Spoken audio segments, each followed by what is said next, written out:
Bismillahirrahmanirrahim. Assalamualaikum warahmatullahi wabarakatuh.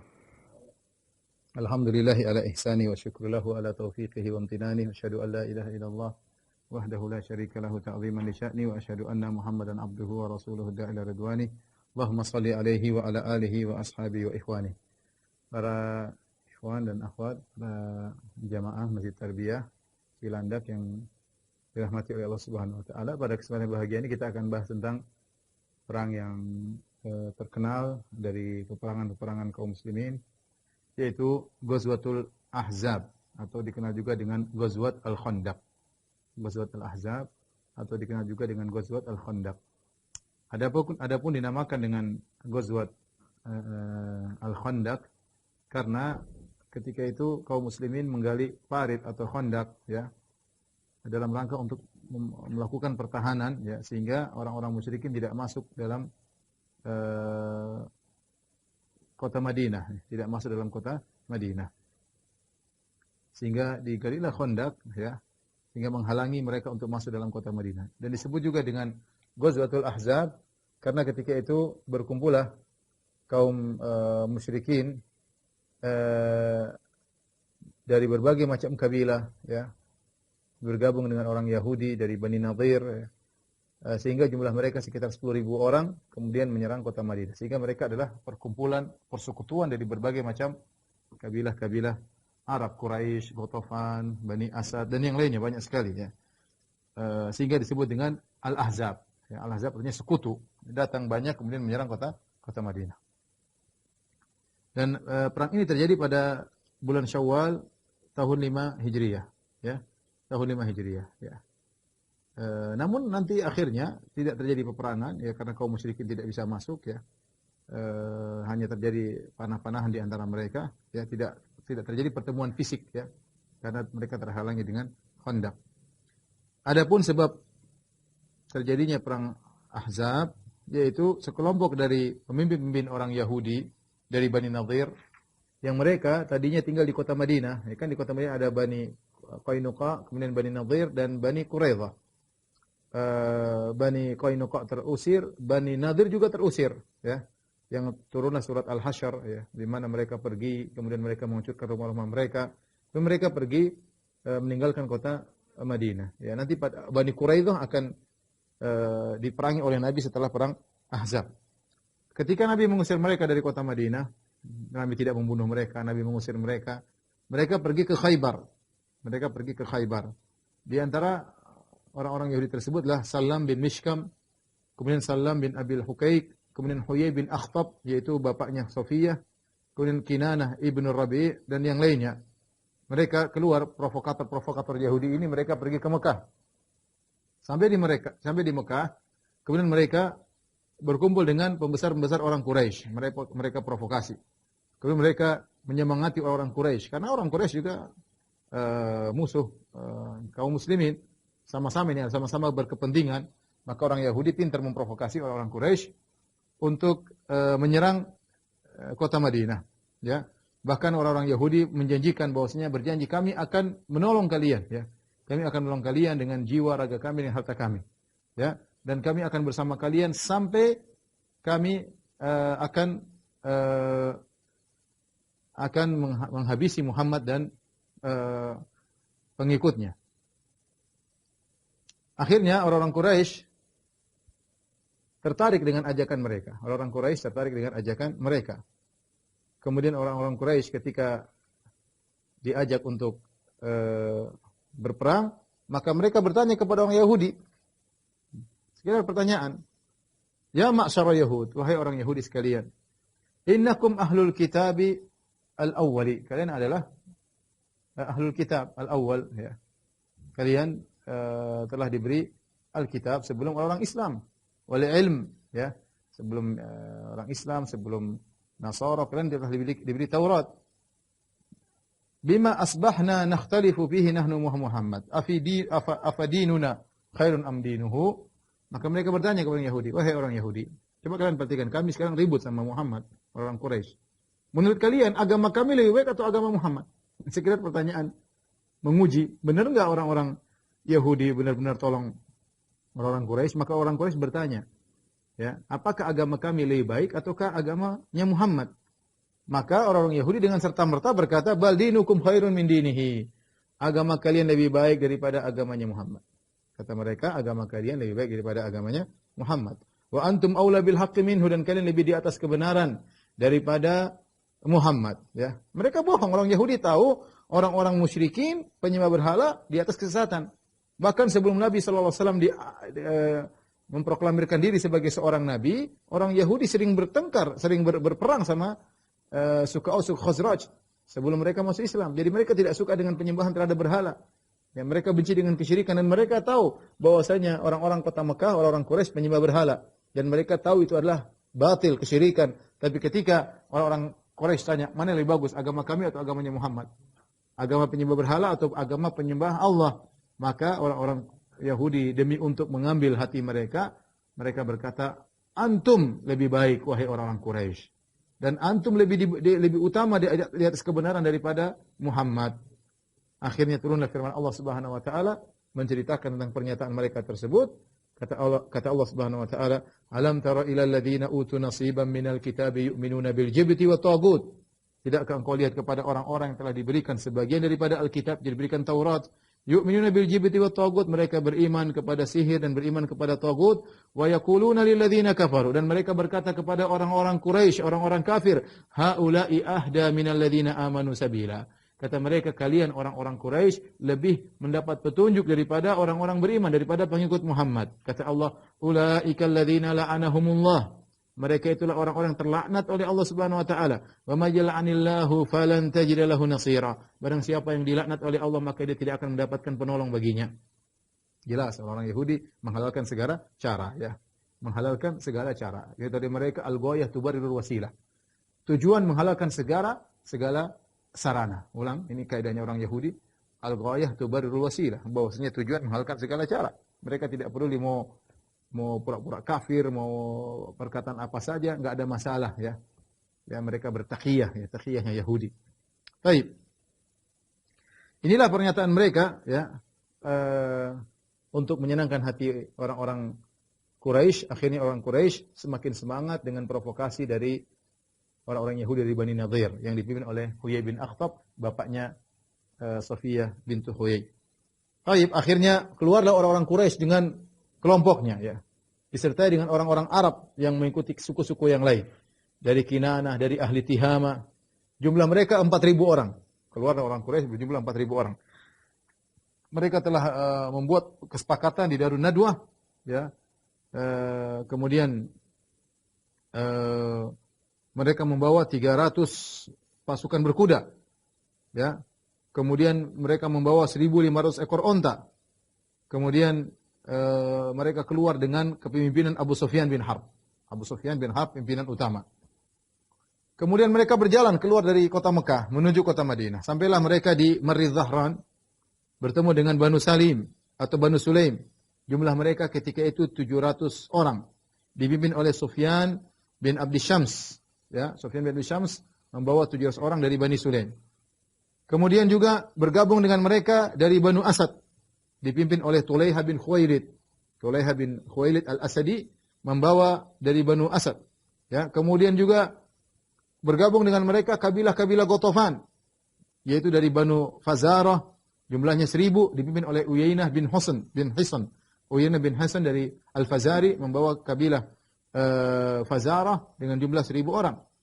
Kemudian Banu Murrah dengan jumlah pasukan 400 orang dipimpin oleh Al-Harith bin Auf. Kemudian Banu Asja' jumlahnya 400 orang dipimpin oleh Mis'ar bin Zukhailah. Kemudian bergabung dengan mereka suku-suku yang lain. Sehingga setelah bergabung bersekutu, Quraisy 4.000, kemudian bergabung dengan kita bilang kabilah Ghatafan, Bani Asja', Bani Sulaim, kemudian Bani Asad, ya. Kumpul semuanya jumlahnya 10.000. Semua berjalan bersama menuju kota Madinah. Ya. Itulah kenapa disebut dengan Al-Ahzab. Dan mereka dipimpin oleh Abu Sufyan. Siapa komandan utamanya? Abu Sufyan radhiyallahu anhu ketika itu masih kafir.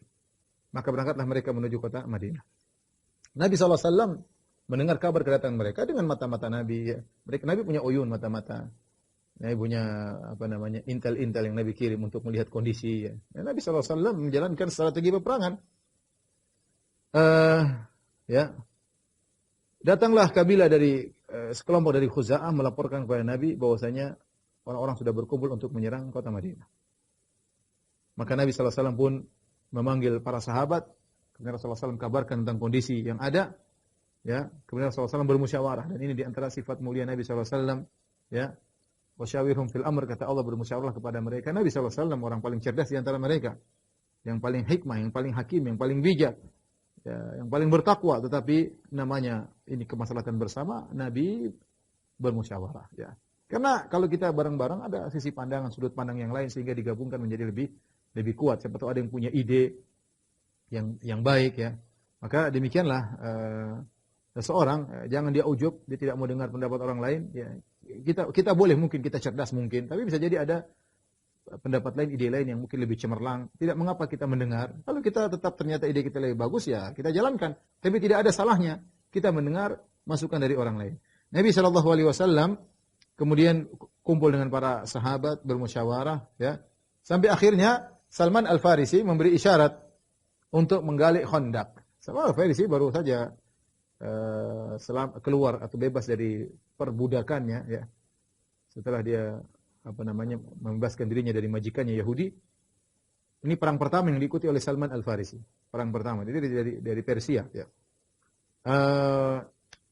Dan dia sudah merdeka. Dia sudah masuk Islam lama, tapi sebagaimana pernah kita jelaskan tentang kisah Salman, dia harus membayar dirinya, menebus dirinya dari majikannya dengan waktu yang cukup lama. Akhirnya setelah dia merdeka, perang pertama kali yang diikuti oleh Salman adalah perang Khandaq. Maka dia kasih diri berkata, "Ya Rasulullah, inna kunna bi Faris." Kami dulu di Persia. "Idza husirna khandaqna alaina." Kalau kami dalam kondisi dikepung, kami bikin khandaq. Bikin parit agar musuh tidak bisa masuk menyerang kami. Itulah metode peperangan kami, ya. Fa'ajaba dzalika Rasulullah sallallahu alaihi wasallam, maka Rasulullah SAW pun menyukai ide tersebut, ya. Maka Rasulullah SAW mulai menjalankan ide ini. Maka Rasulullah SAW pun menyuruh untuk menggali Khandaq dari sisi utara, ya. Dan itulah yang bagian terbuka, auratul Madinah. Itu bagian Madinah yang mudah terbuka dan mudah untuk diperang oleh kaum musyrikin. Yang terletak di antara Harratain, yaitu Harrah Waqim dan Harrah Al-Wabrah, ya. Karena Madinah ketika itu terdiri atas dua Harratain. Harrah itu artinya kumpulan batu-batu cadas yang keras yang tidak bisa dilewati oleh onta maupun kuda, ya. Sehingga Madinah bagian utaranya terbuka, ya. Kalau mau saya gambarkan kira-kira seperti ini, ya. Ini utara, ya. Utara, ya. Baik. Sini selatan tentunya. Sini Ka'bah. Ka'bah kan selatan.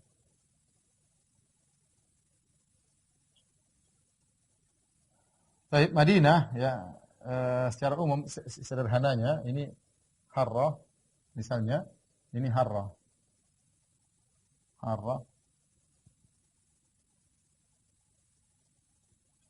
itu dalam kurung kumpulan, ya,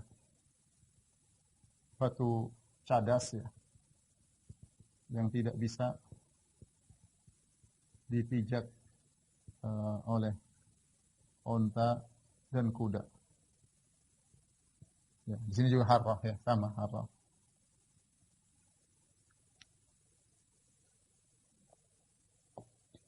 Di sini disebut Harrah Syarqiyah, ya. Al-Harrah Syarqiyah. Kemudian Al-Harrah Al-Gharbiyah, ya.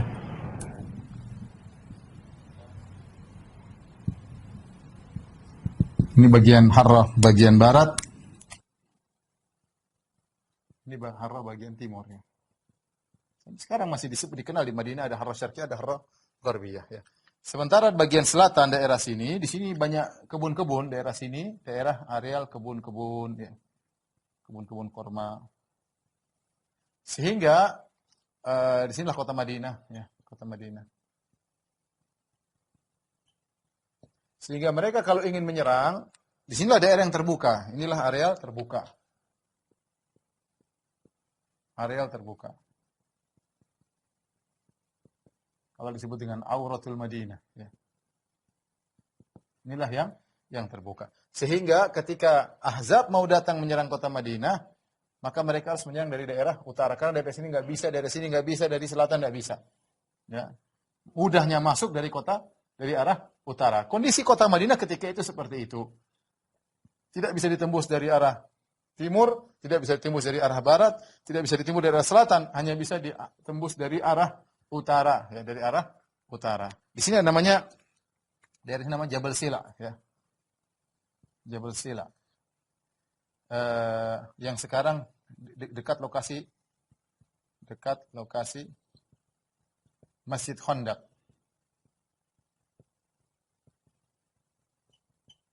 Ya, sekarang sudah dibangun Masjid Khandaq. Kaum muslimin bermarkas di sini. Dan kaum muslimin, Rasulullah SAW ketika menghadapi perang Khandaq, Rasulullah SAW berbicara dengan logis, ya. Bukan hanya kita akan beriman, kita pasti menang. Logikanya, pasukan kaum muslimin 3.000, ya. 3.000 orang, sekitar kurang lebih 3.000. Pasukan kaum musyrikin 10.000. Kurang lebih 10.000. Kemudian ini persenjataan terbatas.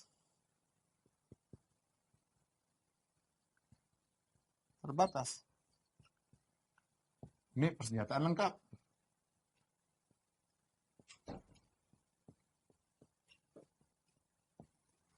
Maka Nabi Shallallahu Alaihi Wasallam berpikir logis, ya. Bagaimana menghadapi 10.000? Susah menghadapi 10.000 ini.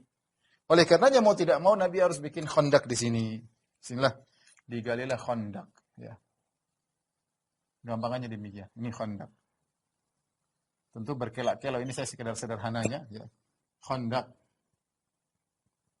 Buat apa? Agar orang-orang musyrikin tidak bisa masuk ke areal kota Madinah. Ya. Khandaq ini, ya. Khandaq ini, ya. Panjangnya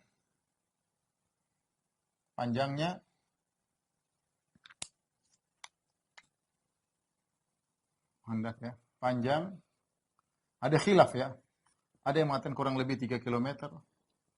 Ada yang mengatakan sampai sekitar 10 km. Wallahu a'lam bishawab. Intinya bagaimana menggabungkan antara Harrah Syarqiyah dengan Harrah Gharbiyah. Ya, perlu digali Khandaq. Tapi intinya paling kira-kira sekitar 3 km. Kemudian lebarnya 9 hasta. Kalau satu hasta segini, ini berapa meter nih? Setengah mil lebih, ya. Lebih, ini mungkin 70. Ya, kalau 70 kali 9 berapa coba? 70 kali 9 berapa?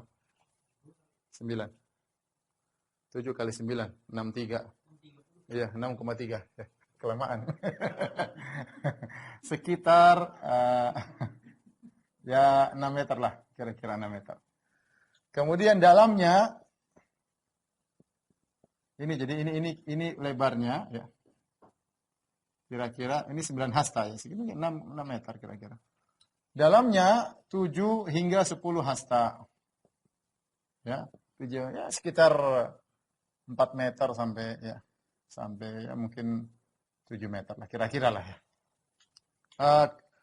Ini cukup berat, jadi Nabi bagi tugas. Sementara mereka sedang perjalanan, mereka sudah bergerak. Sementara mereka sampai di kota Madinah dari Mekah Madinah, perjalanan kurang lebih, ya. Perjalanan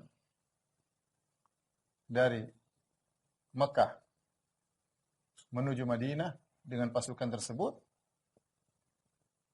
kira-kira 1 minggu, kurang lebih 7 hari. Kira-kira 7 hari. Nabi dapat kabar mereka keluar, maka harus segera gali. Jadi ini perlu strategi. Ya, Nabi tentu harus berpikir matematis, ya. Ini panjangnya berapa kilometer, lebarnya berapa. Kenapa dibuat 9 hasta dengan lebar sekitar 6 meter, dengan dalam sekitar 7 meter, 4 sampai 7 meter tergantung di daerah mana, supaya kuda tidak bisa loncat. Kalau cuma 2 meter kuda lari sih masuk, ya. Bahaya kalau udah masuk dalam sini repot.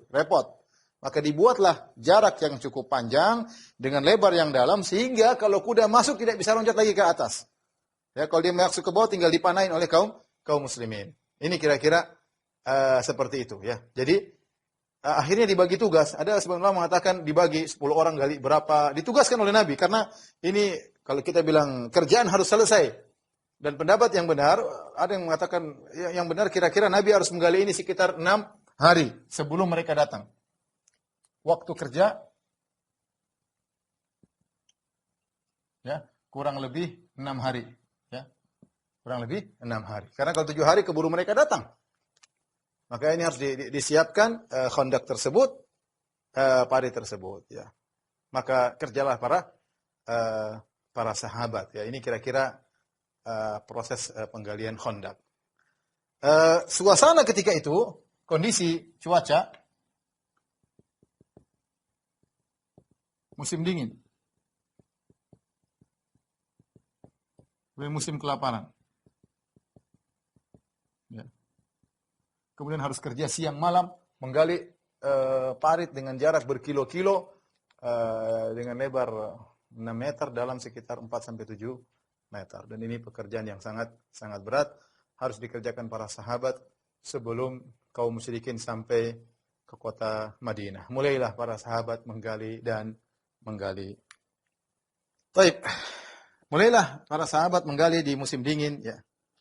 Dan Rasulullah SAW terjun langsung menggali. Rasulullah SAW pemimpin, tapi dia tidak cuma asal ngomong ya. Ya, tapi dia turun kerja.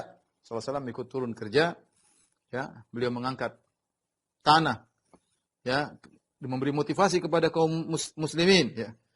Al-Imam Al-Bukhari Imam Muslim meriwayatkan dari Anas bin Malik radhiyallahu ta'ala anhu, beliau berkata, "Kharaja Rasulullah SAW ila al-Khandaq." Rasulullah SAW keluar menuju Khandaq. Fa'idhal muhajiruna wal ansar yahfiruna fi ghadatin baridah. Tiba-tiba, ya karena 6 hari Rasulullah ngecek, Rasulullah ikut kerja, Rasulullah ngecek, Rasulullah ikut kerja. Pagi hari tiba-tiba Rasulullah SAW melihat para sahabat sedang menggali di waktu pagi yang dingin, di waktu subuh yang dingin. Mereka tidak punya budak-budak untuk disuruh, ya, untuk mengerjakan pekerjaan. Tatkala Nabi SAW melihat keletihan yang dirasakan oleh para sahabat, di musim dingin, kemudian kelaparan yang dirasakan oleh para sahabat, maka Rasulullah SAW berkata, Allahumma innal aisha aishul akhirah, faghfir lil ansari wal muhajirah. Ya Allah, sungguhnya kehidupan yang sungguhnya adalah kehidupan akhirat. Ampunilah kaum ansar dan kaum muhajirin. Ya, ini perkataan Nabi yang luar biasa. Allahumma innal aisha aishul akhirah. Ya, faghfir lil ansari wal muhajirah. Ampunilah kaum ansar dan kaum muhajirin. Ya, sampai sebagian ulama mengatakan kalau kita terpesona dengan dunia atau kita melihat dunia dalam kondisi sulit, maka ucapkan lain, innal aisha aishul akhirah. Sungguhnya kehidupan yang sungguhnya kehidupan akhir, bukan kehidupan yang sekarang.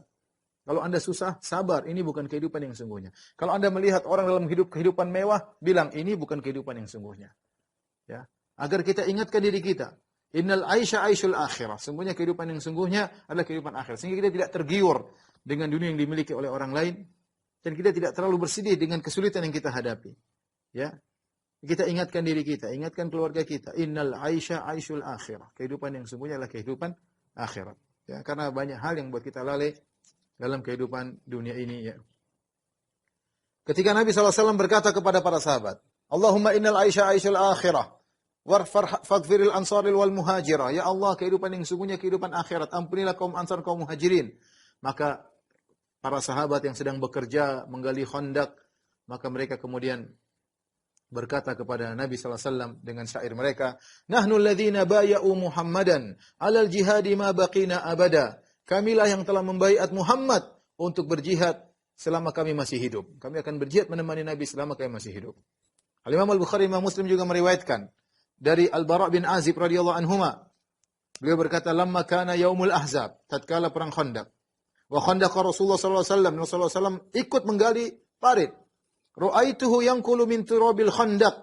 Aku melihat Nabi mengangkat tanah dari khandak. Bayang parit panjang digali. Nabi ikut kerja. Karena waktu harus segera. Kalau tidak terlambat percuma. Proyek selesai tidak sesuai dengan jadwalnya percuma. Musuh masuk malah mereka letih tatkala menghadapi itu semua, ya. Harus segera sebelum musuh datang. Ya, Nabi SAW menggali tanah dari khandak hatta wara anni turabu jildata batnihi. Sampai-sampai ya aku tidak bisa melihat kulit perutnya Nabi sallallahu alaihi wasallam. Kenapa? Karena perut Nabi terpenuhi dengan tanah. Wa kana katsiran sya'ar, dan Nabi sallallahu alaihi wasallam memiliki rambut yang banyak bahkan di perutnya, di tubuhnya, ya. Tapi semuanya penuh dengan tanah sampai aku tidak bisa melihat kulit perutnya. Bayangkan, berarti benar-benar Nabi kerja keras sampai tanah semua memenuhi, debu memenuhi tubuh Nabi sallallahu alaihi wasallam.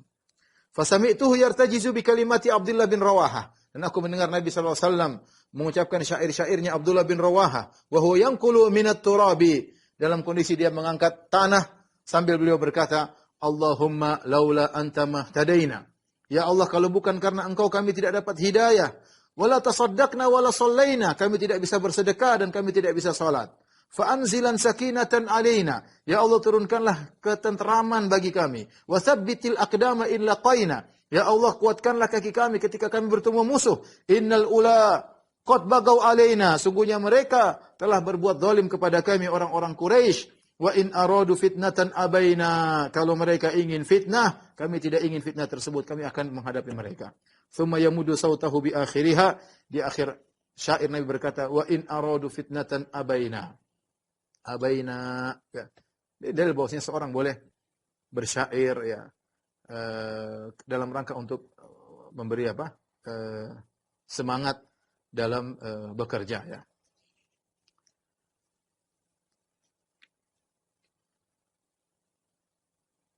Para ikhwan dan akhwat yang dirahmati oleh Subhanahu wa taala, ya. Lihatlah bagaimana para sahabat bekerja dengan giat, ya. Ya. Kemudian Rasulullah SAW memberi semangat kepada mereka dengan mengucapkan Allahumma la aisha illa aishul akhirah, ya Allah tidak ada kehidupan sungguhnya kecuali kehidupan akhirat. Faghfir lil muhajirina wal ansar, dan berilah ampunan kepada orang-orang muhajirin dan orang-orang ansar. Ketika mereka sedang menggali khandak, ya, mereka mengalami rasa lapar yang sangat berat, ya. Karena saya katakan tadi di musim dingin, kemudian makanan tidak ada, kemudian harus kerja keras siang malam, harus segera sebelum musuh datang, ya. Al-Imam Al-Bukhari, ya, dan disebut dalam hadis-hadis, begitu saking mereka laparnya, mereka mengikat perut mereka dengan batu, agar batu terikat sehingga rasa melilitnya perut tidak begitu kerasa, karena diikat dengan kuat, sampai bukan cuma dengan kain mereka ikat dengan batu. Dan Nabi SAW juga mengikat perutnya dengan batu, ya, saking kelaparan yang mereka rasakan. Imam Al-Bukhari meriwayatkan dari Jabir bin Abdullah radhiyallahu anhu, dia berkata, "Inna yaumal khandaq nahfiru." Kami ketika dalam perang Khandaq kami menggali. Fa aradat qudyatun syadidatun. Tiba-tiba ada batu besar yang tidak bisa digali. Jadi dalam tanah ternyata ada batu, dicangkul-cangkul, dikapak-kapakin enggak bisa. Akhirnya mereka datang kepada Nabi melaporkan hal tersebut. Faja'un Nabiyya sallallahu alaihi wasallam faqalu, para sahabat datang kepada Nabi, para sahabat berkata, "Hadhihi qudyatun aradat fil khandaq." Ya Rasulullah, ini ada batu besar menghalangi kami menggali parit. Faqala ana nazil, kata Nabi, saya ke situ. Jadi mereka lapor, kata Nabi, saya akan ke situ, turun. Kemudian tsumma qama wa batnuhu ma'subun bihajar. Kemudian Nabi pun berdiri, kami lihat ternyata perut Nabi terikat dengan batu. Subhanallah, bukan cuma para sahabat yang mengikatkan perut mereka dengan batu. Rasulullah SAW ikat perutnya dengan batu. Ya ikhwan, ini orang-orang terhebat di alam semesta, ya, Nabi dan para sahabatnya, orang-orang termulia di sisi Allah Subhanahu wa taala. Mereka kelaparan, dan kata Jabir bin Abdullah, "Wa labithna thalathata ayamin la nadzuqu zawaqan." Kami 3 hari kami tidak merasakan apa-apa. Bayangkan, ya, tidak makan 3 hari. Sampai ikat perut mereka dengan batu. Fa akhadha Nabi sallallahu alaihi wasallam al-mi'wal, maka Nabi pun mengambil semacam kapak. Fa daraba fil qudyah, kemudian Nabi sallallahu alaihi wasallam mukulkan kapak tersebut ke batu tadi. Fa ada katiban ahyal au ahyam. Maka tiba-tiba Nabi pukul batu tersebut dengan keras, maka batu tersebut pun hancur lebur seperti pasir yang bertaburan. Ini antara mukjizat Nabi sallallahu alaihi wasallam. Kemudian juga, ya, bagaimana mereka sampai makan makanan yang sudah tengik, ya. Dari Anas bin Malik radhiyallahu anhu, beliau berkata, "Ja'alal muhajirin wal ansar yahfirun al-khandaq haula al-Madinah." Kaum muhajirin kaum ansar sedang menggali khandaq di sekitar kota Madinah. Kemudian Anas bercerita, "Yu'tauna bimil'i kaffin minasy-sya'ir."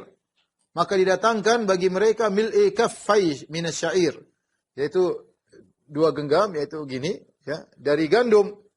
Fayusna'u lahum bi'ihalah, sanikhah. Kemudian dicampur dengan semacam minyak zaitun atau yang sisanya, karena kalau cuma tepung dimakan susah. Ya, harus dicampur dengan semacam minyak-minyakan sanikhah yang sudah tengik. Sudah berubah baunya saking ya sudah enggak bisa dimakan, tapi mereka harus makan dengan seperti itu. Tsumma tuda'u baina yadayil qaum. Cuma segitu sedikit. Cuma 1 genggam syair, tidak ada makanan. Sementara yang menggali ada 3.000 orang atau banyak orang, ya. Mungkin berganti-gantian sip-sipan. Intinya Nabi mengatur dengan strategi yang terbaik. Akhirnya dicampur dengan minyak yang sudah tengik.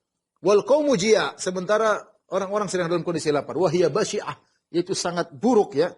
Yaitu baunya tidak enak. Fil khalq, ketika dimakan sini paling tidak enak. Tersisa rasa yang tidak enak. Wala harihun muntin, dan di situ ada bau yang sangat busuk. Ya, bau tidak enak, tapi mereka harus makan, ya. Inilah kondisi ketika itu mereka harus menggali Khandaq. Adapun orang-orang munafik, maka mereka terlambat kerja, datang terlambat-lambat, ya. Kaum muslimin mungkin subuh-subuh sudah kerja, mereka mungkin datang agak siangan. Kemudian mereka bikin lemas kaum muslimin, ya, bikin mereka malas, ya. Kemudian mereka diam-diam pulang ke rumah mereka, ya, tanpa diketahui Rasulullah sallallahu alaihi wasallam, tanpa minta izin. Demikianlah orang-orang munafik. Terjadi beberapa mukjizat ketika penggalian perang Khandaq. Di antaranya para ikhwan dan akhwat yang dirahmati Allah Subhanahu wa taala, yaitu Nabi mukjizat bagaimana makanan menjadi banyak. Jabir bin Abdullah radhiyallahu taala anhuma bercerita, "Lamma hufiral Khandaq, tatkala Khandaq digali, ra'aitu bin nabiyyi khamasan syadidan." Aku melihat perut Nabi kosong, benar-benar cekung, kosong, enggak ada isinya. Perut Nabi benar-benar cekung, bukan cuma rata, cekung, ya, lapar. Fankafa'tu ila imra'ati, maka aku segera menuju ke istriku. Fakultu hal indaki syai', apakah ada makanan, ada sesuatu? Jabir bukan mikir dirinya, mikir Nabi sallallahu alaihi wasallam. Nabi kelaparan.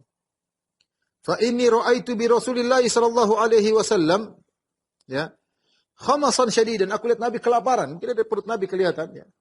Ya, orang kalau tidak makan kelihatan perutnya, ya. Maka aku melihat Nabi kelaparan, sangat lapar. Fa akhrajat ilayya jiraban fihi sa'un min sya'ir. Maka istri Jabir, ya. Istri yang salehah, ya.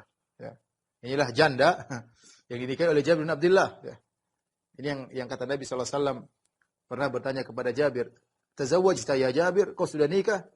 Kata Jabir, "Sudah ya Rasulullah." "Bikran am sayyiban?" Janda atau gadis? Kata Jabir, "Bal sayyiban." Janda ya Rasulullah. Maka Nabi mengatakan, "Hal la tazawwajta bikran tudaibuha wa tudaibuka, tulaibuha wa tulaibuka." Kenapa kau tidak menikah dengan gadis sehingga kau bisa mencumbuinya, dia bisa mencumbuimu. Kau bisa bermain-main dengan dia bisa bermain-main dengan engkau. Ya, bahkan dalam sebagian tafsiran, kau bisa mengambil air liurnya, dia bisa mengambil air liurmu. Maka Jabir berkata, "Ya Rasulullah, saya punya adik-adik perempuan banyak. Dan ayahku sebelum meninggal, yaitu Abdullah bin Haram, mewasiatkan kepada aku agar aku perhatian sama adik-adik perempuanku. Maka saya tidak mungkin nikah dengan perempuan seumuran dengan adik-adikku, tidak bisa ngurus mereka. Ya, maka saya pun menikah dengan janda agar bisa ngurus adik-adikku." Dan Jabir tepat. Dia meninggalkan kesenangannya. Kalau pengen senang, ya menikah dengan gadis. Tapi Jabir menikah dengan janda sebagai bentuk berbakti kepada orang tua. Agar janda ini bisa ngurus adik-adiknya. Dan dia mendapatkan istri yang salehah. Inilah si janda tersebut, istri Jabir. Ketika Jabir berkata kepada istrinya, ya, "Hal indaki syai', kau punya sesuatu enggak? Sungguh aku melihat Rasulullah SAW kelaparan." Fa akhrajat ilayya jiraban fihi sa'un min sya'ir. Maka kemudian dia keluarkan jirab, yaitu semacam tempat, ya.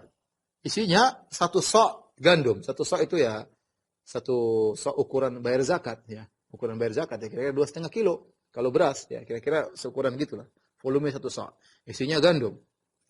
Kemudian dia berkata, "Walana buhaimatun dajin." Fadabahtuha, kata Jabir, dan kami punya buhaimah. Buhaimah itu yaitu kambing kecil. Dajin yaitu kambing yang dajin maksudnya tidak dipelihara di rumputan, tapi di sekitar rumah aja, masuk keluar rumah, namanya dajin. Bisa kambing, kalau kita misalnya ayam yang artinya jalan-jalan di rumah. Jadi kami punya kambing kecil, dajin. Fadzabahtuha, maka aku pun sembelih. Wa tohanit syair, maka tohanit syair. Ya, maka kemudian istrinya pun menggulung gandum, menggiris gandum, ya, diperhalus. Fa faragat ila firaghi, ya. Kemudian atau faragtu ila firaghi wa qata'tuha fi burmatiha, ya. Thumma wallaitu ila Rasulillah sallallahu alaihi wasallam. Kemudian aku pun, ya, pergi ke tempat tempayanku, kemudian aku potong-potong kambing, aku letakkan di tungku, kemudian aku pergi menuju Rasulullah sallallahu alaihi wasallam. Faqalat, ketika aku pergi kepada Nabi, istriku panggil. Kata istriku, la tafdhahni. Jangan kau bikin malu aku, ya. La tafdhahni bi Rasulillah wa biman ma'ahu. Jangan bikin malu saya, ya. Jangan bikin malu saya depan Rasulullah dan sahabat-sahabatnya, ya. Ingat, cuma kambing kecil, cuma satu sok gandum. Dan ini diingat oleh Jabir. Istrinya cerdas, ingat, kita cuma sedikit, ya. Jangan bikin malu. Nanti orang tamu datang nggak cukup gimana? Faji'tuhu, maka aku pun datang kepada Nabi sallallahu alaihi wasallam. Wa sarartuhu, dan aku bisik-bisik kepada Nabi. Fakultu, ini undangan dari Jabir. Kata Nabi, kata Jabir, aku bisik-bisikin Nabi, aku berkata, ya Rasulullah, dzabahna buhaimatan lana. Ya. Jabir mengucapkan dengan jelas, ya Rasulullah, kami baru nyembelih kambing kecil. Wa tahanna sa'an min syair, dan kami sudah menggiris satu sok gandum, ya, cuma 2,5 kilo, kambing kecil. Karena indana, kami miliki tadi, itu yang kami punya ya Rasul, tidak ada yang lain. Fata'al anta wa nafarun ma'aka. Wahai Rasulullah, datanglah ke rumahku dengan beberapa orang. Jabir sudah, undangannya jelas. Datanglah engkau dengan beberapa orang. Kenapa? Karena kambing kecil, gandum cuma 2,5 kilo. Datanglah engkau dengan beberapa sahabat. Apa yang dilakukan oleh Nabi? Fasohan Nabi SAW. Nabi teriak. Beliau berkata, ya ahlal khandak, wahai orang-orang yang sedang gali khandak. Inna Jabiran qad sana'a su'ran. Sungguhnya Jabir sedang bikin makanan. Untuk walimah kali. Fahayya halla bikum. Ayo mari kita makan. Ya, subhanallah. Dalam riwayat Imam Ahmad, Jabir berkata, inna lillahi wa inna ilaihi raji'un. Ya, repot. Undang cuma beberapa orang, khandak ratusan orang. Kemudian Nabi berkata kepada Jabir, karena ada mau terjadi mukjizat, la tunzilanna burmatakum wa la takhbizanna ajinakum hatta aji'a. Jangan kau turunkan tungku kalian, tungku yang buat masak kambing jangan diturunkan, dan jangan jangan dibakar adonan roti sampai aku datang. Jangan lakukan apapun. Kemudian kata Jabir, faji'tu, aku pun datang ke rumah. Kemudian Rasulullah SAW datang, ya, dengan orang-orang banyak. Sampai aku datang kepada istriku. Istriku berkata, bika wa bika, engkaunya. Qad fa'altu alladhi qulti. Aku berkata kepada istriku, ya istriku, aku sudah sampaikan wasiatmu. Ya, aku sudah bilang sama Nabi, kambing kecil cuma satu sok gandum. Tapi ya, Nabi yang panggil mereka, mau apa lagi? Pada istrinya dia bilang, hati-hati, jangan bikin malu saya. Ya. Jangan bikin malu saya. Jangan sampai orang datang, makanan tidak cukup. Ya, Jabir bilang, saya sudah melaksanakan titahmu, wahai istriku. Tapi ternyata di luar dugaan. Akhirnya, fa'akhrajat Rasulullah SAW ajinan, fabasaqa fihi. Maka istrinya mengeluarkan adonan roti yang terbuat dari gandum, maka Rasulullah SAW meludah ke situ. Wa baraka. Rasulullah mendoakan agar adonan tersebut yang sudah diludahi oleh Nabi SAW diberkahi. Tsumma amada ila burmatina. Kemudian Nabi pergi kepada tungku, itu panci yang digunakan untuk masak kambing. Fabasaqa. Rasulullah SAW meludah lagi di situ. Wa baraka. Rasulullah SAW berdoa agar diberkahi. Tsumma qala. Kemudian Rasulullah berkata, ud'u khabizatan faltakhbiz ma'i. Panggil tukang roti, suruh ikut sama saya kita bakar roti. Waqdahi min burmatikum wala tunziluha, dan ambillah dari kambing dari panci tapi jangan diturunkan, panci jangan diturunkan, biar di situ aja. Kemudian kata Jabir radhiyallahu anhu, wahum alf, ternyata mereka jumlahnya 1.000 orang. 1.000 orang. Kata Jabir, fa uqsimu billah, aku bersumpah dengan nama Allah. Laqad akalu hatta taraku. Mereka makan sampai mereka kenyang, mereka tinggalkan makanan tersebut, sudah enggak selera lagi. makan sampai mereka tinggalkan. Wan harafu, dan mereka pulang semua dari rumahku. Wa inna burmatana la ta'idhu kama hiya, la taghittu kama hiya, sementara kuah kambing kami masih terus ya berisi seperti semula, seperti belum diambil sama sekali. Wa inna ajinana la yukhbazu kama huwa, ternyata adonan roti kami ternyata masih seperti sedia kala. Dan ini mukjizat Nabi sallallahu alaihi wasallam ya. Ikhwan dan akhwat yang dirahmati oleh Allah Subhanahu wa taala, ini antara bentuk mukjizat Nabi sallallahu alaihi wasallam. Ya, Ibnu Taimiyah dalam kitabnya Nubuwat menjelaskan bahwasanya mukjizat Nabi tidak sama dengan keajaiban-keajaiban yang lain. Air jadi banyak, kemudian makanan jadi banyak. Ini tidak bisa dilakukan kecuali oleh Nabi sallallahu alaihi wasallam. Adapun mendatangkan makanan dari tempat jauh, jin mungkin bisa melakukan. Makan tempat jauh mungkin jin bisa. Mungkin ada buah yang hanya ada di musim dingin, tiba-tiba datang di musim panas, jin juga bisa bikin. Tapi makanan tiba-tiba jadi banyak ya, hanya didulai oleh Nabi sallallahu alaihi wasallam, ini mukjizat yang tidak ada yang bisa melakukan kecuali Nabi atau para anbiya yang semisalnya ya. Di antara mukjizat yang lain yang terjadi ketika perang Khandaq, apa yang diriwayatkan Imam Al-Bukhari dalam sahihnya dan juga diriwayatkan Imam Ahmad dalam musnadnya dari Jabir radhiyallahu anhu. Beliau berkata, "Makatha Nabi sallallahu alaihi wasallam wa ashabuhu wa hum yahfiruna al-khandaq thalathan." Nabi sallallahu alaihi wasallam dan para sahabatnya sedang menggali Khandaq. 3 hari lam yadzuqu ta'aman, 3 hari mereka tidak makan. Wa qalu ya Rasulullah, inna hahuna qudiyah, kata mereka Rasulullah, di sana ada batu minal jabal, batu yang menghalangi kami. Wa qala Rasulullah sallam rusyuha bil ma', percikan air, tuangkan air pada batu tersebut. Farashuha, maka mereka pun menumpahkan air pada qudiyah, batu tadi. Tsumma ja'a Nabi sallallahu alaihi wasallam fa akhadha al-mi'wal aw al-mishah, kemudian Nabi mengambil kapak atau mengambil cangkul. Tsumma qala, kemudian Nabi berkata, bismillah. Fa daraba thalathan. Rasulullah pukul 3 kali pakai kapak tersebut. Bismillah, 1, 2, 3.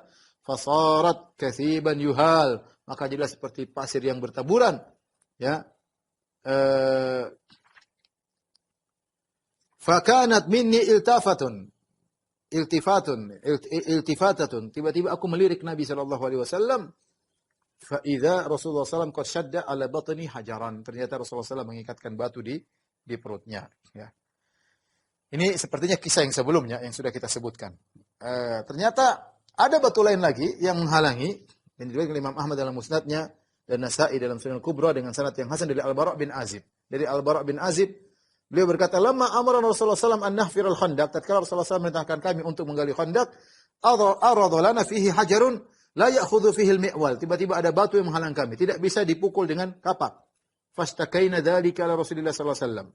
Maka kami pun mengeluh kepada Rasulullah sallallahu alaihi wasallam. Ya. Kami tidak bisa menghilangkan batu tersebut.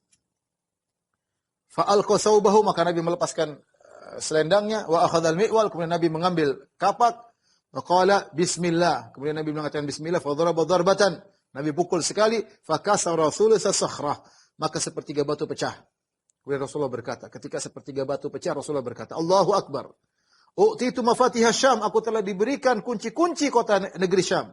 Wallahi inni la ubsiru qusurah al-humra al-ana min makani hadha. Sungguh aku sekarang di tempat ini aku melihat istana-istana negeri Syam yang berwarna merah. Ya. Tsumma daraba ukhra, kemudian Nabi pukul kedua kali. Wa qala bismillah. Wa kasara thulutsan akhar, sepertiga batu pecah lagi. Rasulullah SAW berkata, Allahu Akbar. U'titu mafatihah Faris, aku diberikan kunci-kunci perbendaharaan negeri Persia. Wallahi inni la ubsiru qasral madain al-abyad al-an. Sungguh sekarang aku di sini sedang melihat istana-istana al-madain milik orang-orang Persia yang berwarna putih. Tsumma daraba thalithata, kemudian Nabi pukul ketiga kali. Wa qala bismillah, kata Nabi bismillah, faqata al-hajar, akhirnya hancur semua batu. Kemudian Nabi berkata, Allahu Akbar. U'titu mafatihal Yaman, aku diberikan kunci-kunci negeri Yaman. Wallahi inni la ubsiru baba Son'a. Sekarang aku melihat pintu Son'a dari sini. Ya. Dan ini di antara mukjizat Nabi sallallahu alaihi wasallam. Ya. Adapun orang munafik, ketika mereka melihat Nabi melakukan dengan pukul batu, kemudian mengatakan, aku akan diberikan kunci-kunci negeri Syam, dan aku akan diberikan negeri Persia, dan aku akan diberikan negeri Yaman. Mereka tertawa. Ya. Mereka berkata, "Ala ta'jabuna yuhaddithukum wa yumannikum wa ya'idukum bil batil?" Tidak kalian heran lihat itu Muhammad, ya, ngomong dengan kalian, bikin angan-angan bagi kalian, ya. Menjanjikan kebatilan, yukhbirukum annahu basara min Yathrib qusur al-Hira wa madain Kisra wa annahu tuftahu lakum wa antum tahfirun al-khandaq wa la tasin anta beruzu. Kalian dijanjikan oleh Muhammad, katanya dari kota Madinah dia melihat istana negeri Syam, dia melihat istana Persia, ya, dan akan diberikan kepada kalian. Sementara kalian sekarang sedang kelaparan, gali khandaq ini yang benar aja. Mau pergi aja nggak berani, ya. Dikepung oleh orang-orang atau tidak mampu untuk nampak kalian dalam kondisi demikian, dalam kondisi sulit. Sekarang ngaku-ngaku akan menguasai Persia dan yang lainnya, ya. Jadi mereka mentertawakan Nabi Shallallahu Alaihi Wasallam. Namun itu adalah janji Rasulullah Sallallahu Alaihi Wasallam, akhirnya terbukti, ya. Belum sampai seperempat abad, ya, ternyata semuanya telah dikuasai. Pada tahun 14 Hijriah, ya, itu setelah 19 tahun dari kejadian ini, ya, maka terjadilah perang Yarmuk yang dahsyat yang dipimpin oleh Khalid bin Walid. Di situ Romawi terkalahkan dan akhirnya dibukalah negeri Syam untuk kaum muslimin. Terbukti, ya, apa yang dikatakan oleh Nabi sallallahu alaihi wasallam. Pada tahun 15 Hijriah, yaitu sekitar 20 tahun setelah Nabi ngomong ketika di perang Khandaq, maka terjadilah perang Al-Qadisiyah, perang yang sangat dahsyat dipimpin oleh Sa'ad bin Abi Waqqas. Situ Persia dikalahkan, akhirnya negeri-negeri Irak dikuasai oleh kaum muslimin. Taib, Nabi SAW terus melanjutkan penggalian Khandaq, ya. Para ulama khilaf tentang berapa lama mereka menggali Khandaq, ya. Ibnu Sa'ad dalam tabaqatnya mengatakan mereka menggali Khandaq 6 hari. Adapun Musa bin Uqbah dalam Maghazinya mengatakan sekitar 20 hari. Tapi ini jauh. Saya bilang karena perjalanan dari orang Quraisy menuju ke Madinah sekitar 7 hari, 7-8 hari. 7-8 hari, ya. Menempuh perjalanan sekitar 450 km, ya. Sehingga Nabi SAW harus menyelesaikan pekerjaan Khandaq dalam waktu 6 hari. Al-Waqidi mengatakan 24 hari, ya. Di Raudhah An-Nawawi berkata 25 hari, ya. Ada yang mengatakan sebulan. Yang benar wallahu alam bisawab sekitar 6 hari, ya. Wallahu alam bisawab. Kemudian akhirnya kaum musyrikin sampai ke kota Madinah, ya. Kaum musyrikin sampai ke kota Madinah. Ketika mereka masuk kota Madinah, mereka dikagetkan dengan adanya Khandaq, ya. Ini mereka tidak duga sebelumnya, ya. 10.000 pasukan datang ingin menyerang kota Madinah, ya. Ternyata mereka dikagetkan dengan adanya Khandaq. Dan Allah mengkabarkan tentang mereka, "Idz ja'ukum min fawqikum wa min asfala minkum."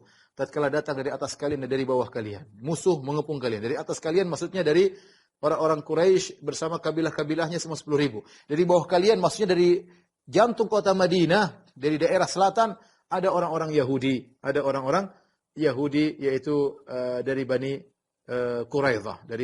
Quraidah, ya. Jadi kalau kita gambarkan, ya, daerah sini ada daerah sekitar sini ada kabilah Quraidah, ya.